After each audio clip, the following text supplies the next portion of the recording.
This is the Clear Money Talk podcast, offering up creative solutions for your retirement future through education, choice, transparency, and empathy. Now, your host, CEO and founder of Clear Financial Partners, Tim Clairmont, and co-host, Tyler Andrews.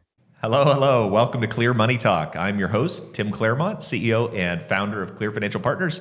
As always, our co-host is here right across from me, Mr. Tyler Andrews. Thank you, Tim, for the introduction. It's, what is it, Wednesday? Yeah, it's Wednesday. An early morning Wednesday.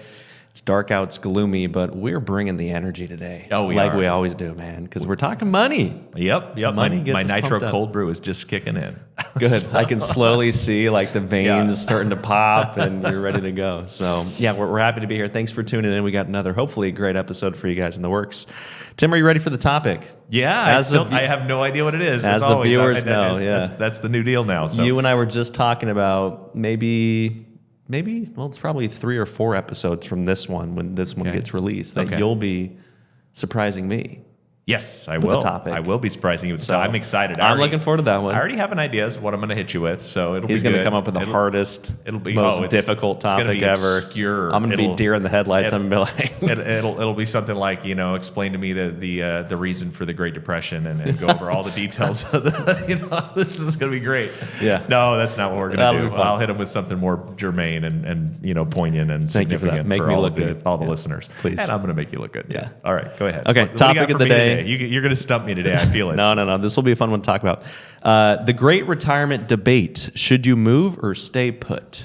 Oh, this is going to be fun. Yeah, I thought it'd be fun. Yeah. Okay. I think as people get closer to making that decision to retire or whatever their financial independence looks like, this question comes up A quite lot. often, and especially if you're in certain parts of the country, or depending on your tax situation. In other words, it's more prevalent for a lot of people. So I thought it'd be fun to go back and forth, talk about it, what we've seen, what we've seen, the pros and the cons our clients are weighing when making this decision, and really why people make this decision to begin with. Mm-hmm. I think this is a brilliant topic, and there are so many people that face this question, and of course, I don't know about of course, but let's just say that many of them are curious about the opinion of their financial advisor, but most of them understand that they're going to make their own decision, regardless of what their financial advisor has to say. I mean, where you live in retirement is a pretty significant decision.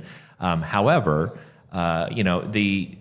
the fact is that there are a lot of questions that people go through and ask, and a lot of ahas that they think about, and they might struggle to come up with those questions as they're thinking about answering this issue. And we can go through those really quick in the podcast. So I can share with you a lot of the same things, the thoughts, the experiences, the feelings that clients go through as they make this decision, and it might accelerate your ability to make that decision as you maybe hear some new things you hadn't thought of before. So I think that's great. Cool. I think it's great. Do you want to hit on the subheaders of the columns, if you will, and then we can talk about all the meat for each of those? Yeah, so the subheaders that come to mind for me are, what I alluded to at the beginning of that, as far as that intro is concerned, is money a good enough reason to move? That's probably a good question to explore. Yeah. And that has some even subheaders within it, tax treatment, your cost of living, and the cost of housing. Do you own or do you rent? Do you stay in the United States or do you leave the United States? Those are some questions that clients will come up with, and money can be a big part of all of that. So I think there's some subheaders within that category as it relates to the money part, and then the overall implication that I communicated at the beginning. In my opinion, the value of your minutes is so important that I would recommend that you make a decision based on where you want to live and what you want to do in your retirement. A lot of people want to be closer to their kids, and their kids might be in multiple locations or different locations, and they want to spend time with their grandkids and be part of that. That may be the controlling decision in whether or not you move or don't move, and that's okay. If you have kids in multiple locations, you don't have to own property in all those locations. In fact, you don't have to own property at all. You might decide you want to sell your properties and just rent and or live with the kids over time. There's all kinds of ways to do this as far as where you live. and then declaring, your main residence in the state that makes the most sense for you, probably from a where you're going to spend most of your time, but also from a standpoint of taxation. That's worth giving some consideration to. So, Yeah. I'm like I said, I'm just riffing, as I you think mentioned. that's great. But those were yeah. some of the things I was thinking about when putting this topic together. Is that the broad categories is money or lifestyle choices. I think those are the broad, and then those kind of spread out to subcategories. Yeah. The money, taxes, cost of living, healthcare expenses, a lot of those things. Lifestyle. Where do you want to live? Do you want to live somewhere warmer? Do you want to live somewhere cooler? Do you want to live somewhere more remote? Yeah, do you want to live weather. somewhere more busy? Do you want to live closer to family? Do you want to live closer to your friends? Do you want to live somewhere that is just going out on a limb and doing something crazy? You're like, I've just been so mundane. I just want to do something wild, move to this crazy place and, do something that I never thought I would have done before. Like, those are all the factors that come into this, I think, from my perspective. So Yeah, and I feel like I'm just trying to throw up right now all the ideas because I don't want to leave anything great. out. But Yeah. the activities that are around where you're going to live is really Yeah. critical. My parents, they retired several years ago now, and they ended up buying a home down in Arizona. They were just primarily initially for the weather, and they would spend some time great down weather. there. It was cost effective. They were going back and forth, and then eventually it became, this is actually a better place taxation-wise. I mean, Arizona's state income tax is, I think, 2.5%, and Oregon's is 9%. That's just at the base level of income tax. California's is, of course, I think over 10%. So, relocating your primary residence to Arizona can make sense, and then having a secondary residence in one of those other high-tax states, as long as you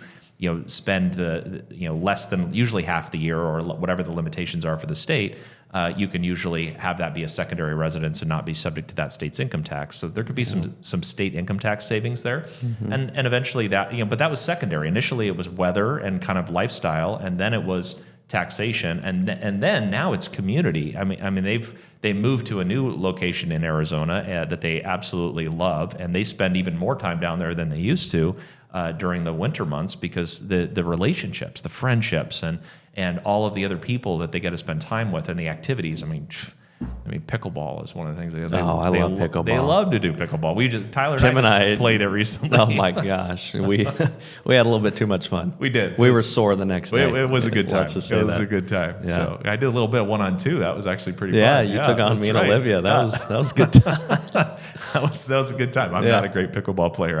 He's good. I just He's had a good. good time. Yeah. Had a good time.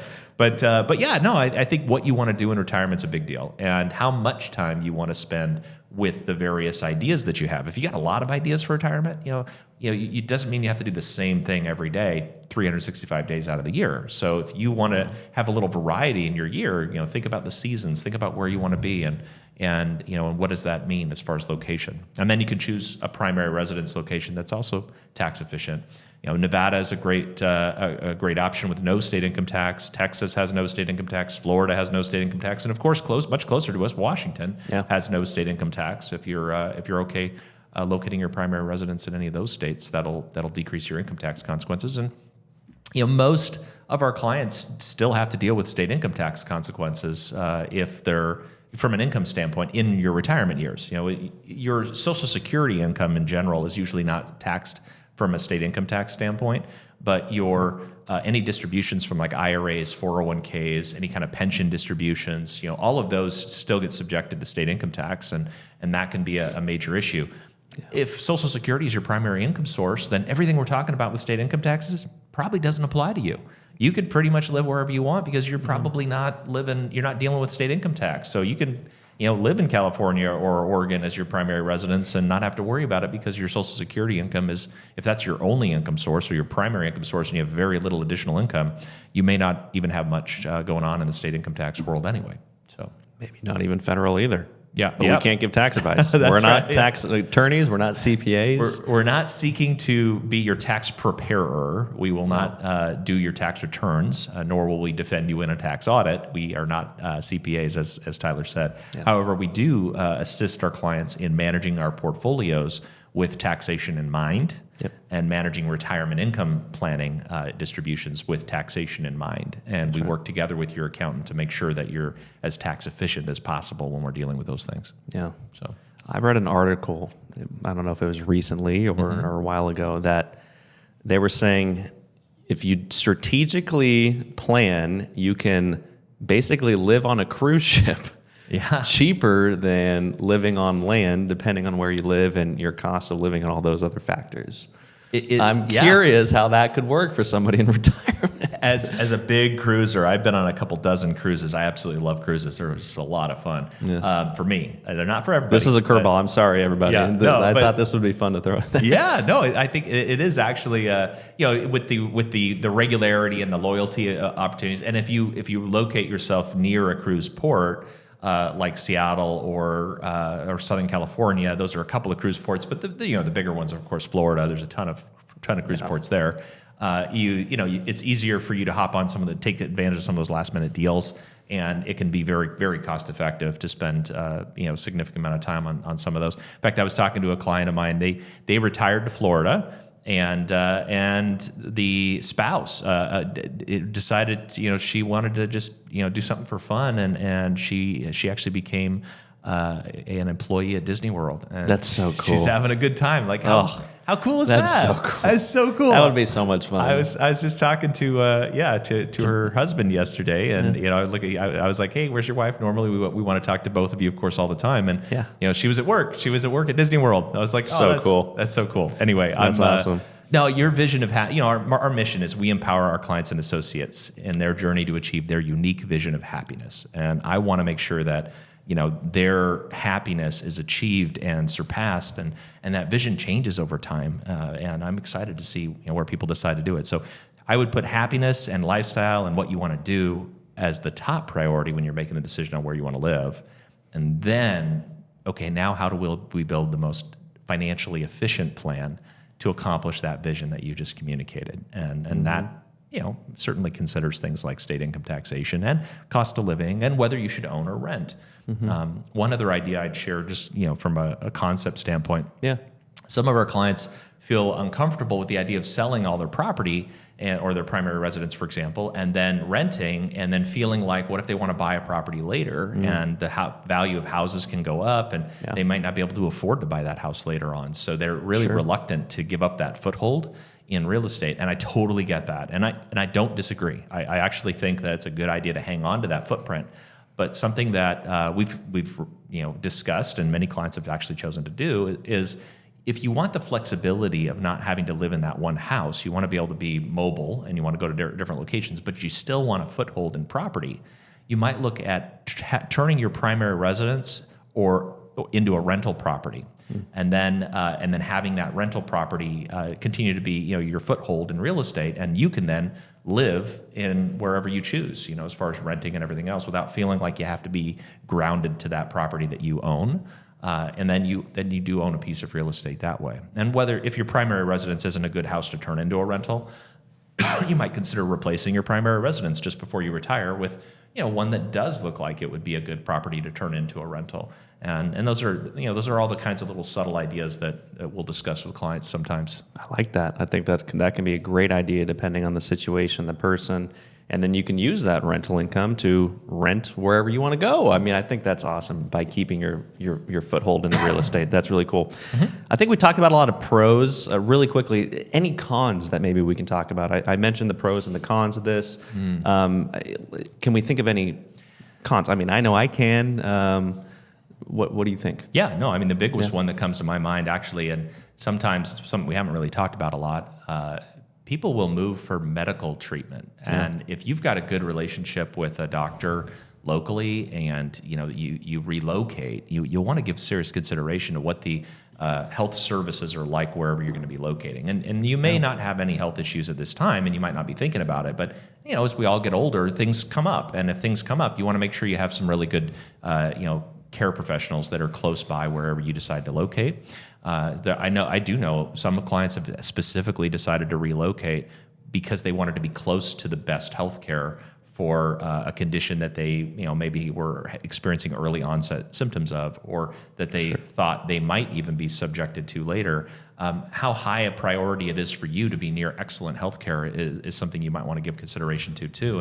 And if it's just a matter of the comfortability that you already have with your existing relationships, that might be a good con to, not moving. You might want to stay where you're at. Yeah. What else you got? I know you got some other ideas. A lot of people when they move, they've lived there for a long time. So maybe you're leaving, your loved ones, your friends, your families, your neighbors, your coworkers, things like that. That can be difficult. If you move, a lot of people might decide to sell their real estate so that way they can buy wherever they're moving to. That could potentially subject you to taxes depending on how long you've held the property and how much it's appreciated and other factors. That could potentially be a con, I guess, if you looked at it from that angle. Or you might move somewhere and you decide you hate it. Yep, that could be a con happen too.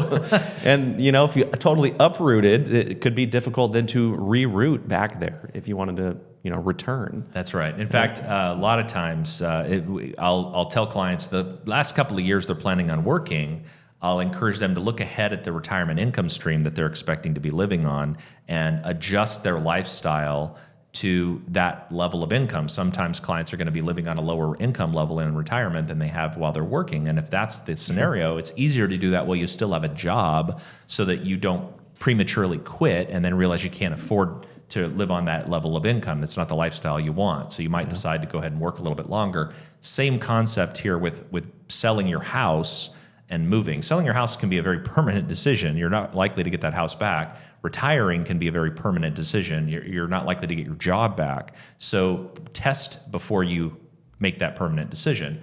And the way you test with real estate and moving is go rent. Go rent somewhere. Go Airbnb or whatever. I mean, there's so many ways for you to go rent in an area and try it out and live there for one season without buying, and then decide, is that really where you want to stay before you jump in and purchase property. It's okay to rent for testing purposes, and it oftentimes will save you a lot of money and heartache in the long run. The idea of long-term renting is maybe not as financially profitable as owning, but short-term renting can be extremely cost-effective depending on what it is that you're trying to do from a lifestyle standpoint. Yeah, I was talking to a client of ours recently. They're spending the winter months in Arizona, where it's a little bit warmer, and they're getting their feet wet by doing that, and to see if it's maybe somewhere where they want to either move full-time or if they want to buy a secondary residence to just be out there during the wintertime, but they're spending a few months there, and I thought that was a great idea.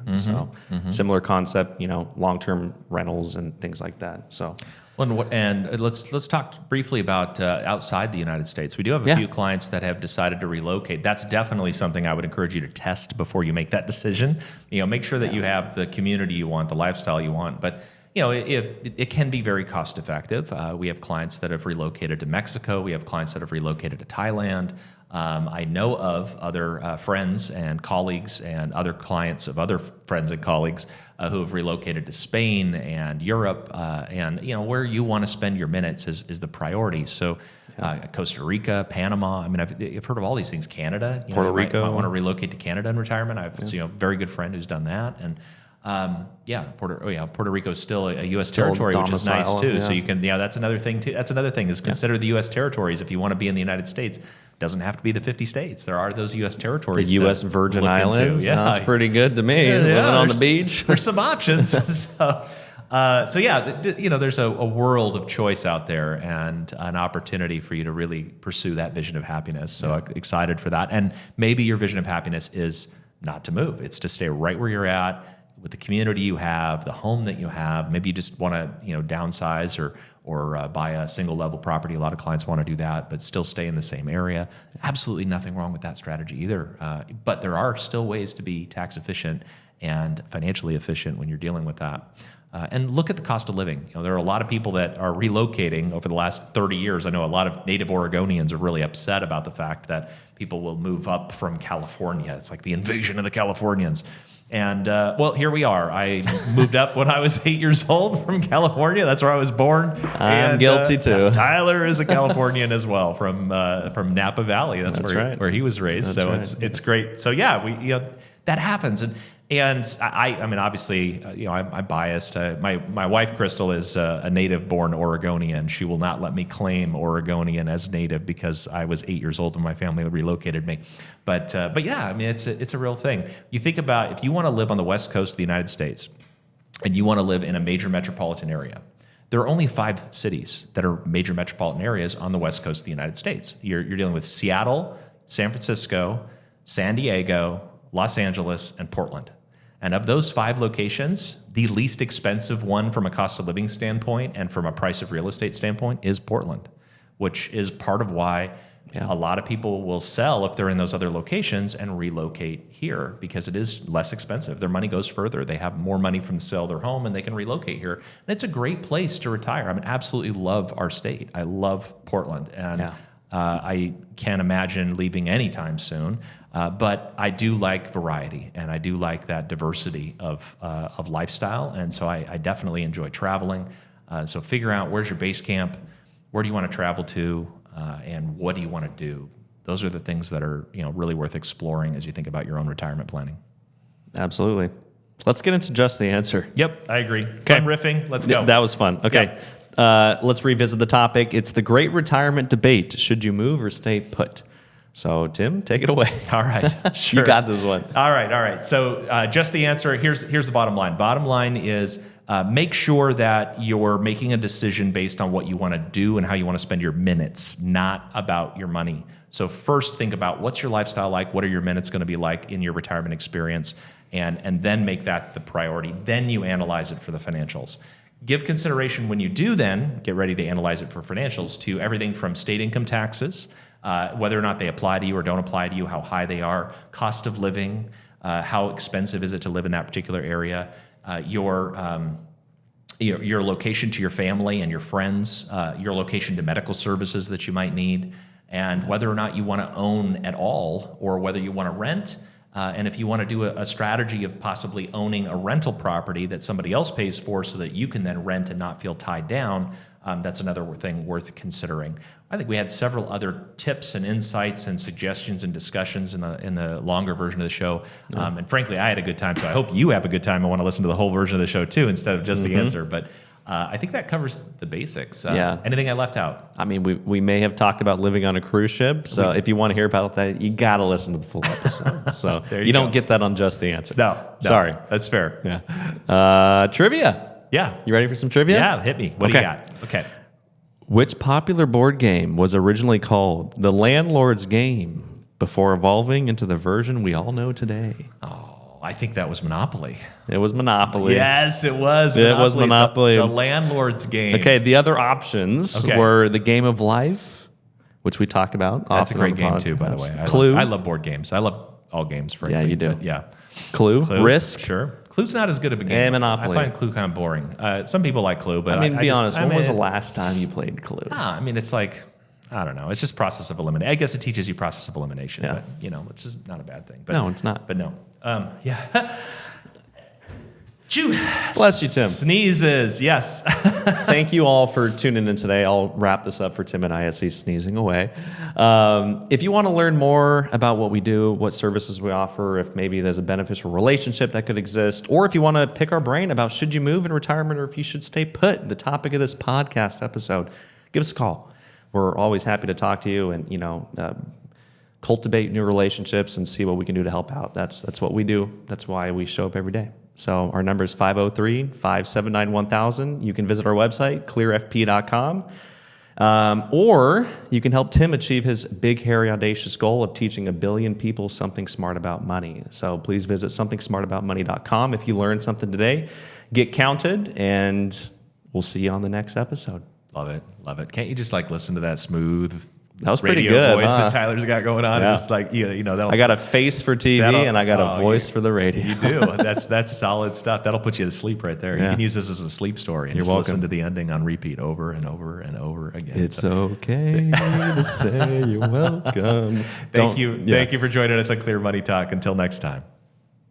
Tim Clairmont and Tyler Andrews are investment advisor representatives offering securities and advisory services through Cetera Advisor Networks, LLC, a broker-dealer and registered investment advisor, member FINRA SIPC. Cetera is under separate ownership from any other named entity. The views depicted in this material are for information purposes only and are not necessarily those of Cetera Advisor Networks, LLC. They should not be considered specific advice or recommendations for any individual. For a comprehensive review of your personal situation, always consult with a tax or legal advisor. Neither Cetera Advisor Network, LLC, nor any of its representatives representatives may give legal or tax advice. All investing involves risk, including the possible loss of principal. There is no assurance that any investment strategy will be successful. Examples referenced are hypothetical only and do not represent the actual performance of any particular investments. Distributions from traditional IRAs and employer-sponsored retirement plans are taxed as ordinary income, and if taken prior to reaching age 59 and a half, may be subject to an additional 10% IRS tax penalty. Investors should consider the investment objectives, risks and charges, and expenses of mutual funds and ETFs carefully before investing. The prospectus, which contains this and other information about the funds and ETFs, can be obtained directly from the company or from your financial professional. The prospectus should be read carefully before investing or sending money. A diversified portfolio does not assure a profit or protect against loss in a declining market. Dollar cost averaging will not guarantee a profit or protect you from loss, but may reduce your average cost per share in a fluctuating market. Investors cannot invest directly in indexes. The performance of any index is not indicative of the performance of any investment and does not take into account the effects of inflation and the fees and expenses associated with investing. Although it is possible to have guaranteed income for life with a fixed annuity, there is no assurance that this income will keep up with inflation. There is a surrender charge imposed generally during the first 5 to 7 years or during the rate guarantee period. There is a surrender charge imposed generally during the first 5 to 7 years that you own the contract. Withdrawals prior to age 59 and a half may result in a 10% IRS tax penalty, in addition to any ordinary income tax. The guarantee of the annuity is backed by the financial strength of the underlying insurance company. Investment subaccount values will fluctuate with changes in market conditions. An investment in a variable annuity involves investment risk, including possible loss of principal. Variable annuities are designed for long-term investing. The contract, when redeemed, may be worth more or less than the total amount invested. Variable annuities are subject to insurance-related charges, including mortality and expense charges, administrative fees, and the expenses associated with the underlying subaccounts. Investors should consider the investment objectives, risks, and charges and expenses of the variable annuity carefully before investing. The prospectus contains this and other information about the variable annuity. Contact Clear Financial Partners at info@clearfp.com or 503-579-1000 to obtain a prospectus, which should be read carefully before investing or sending money. The cost and availability of life insurance depend on factors such as age, health, and the type and amount of insurance purchased. Before implementing a strategy involving life insurance, it would be prudent to make sure that you are insurable by having the policy approved. As with most financial decisions, there are expenses associated with the purchase of life insurance. Policies commonly have mortality and expense charges. In addition, if a policy is surrendered prematurely, there may be surrender charges and income tax implications. Clear Financial Partners is located at 15573 Bangor Road, Suite 100, Lake Oswego, Oregon, 97035. For more information, please call us at 503-579-1000.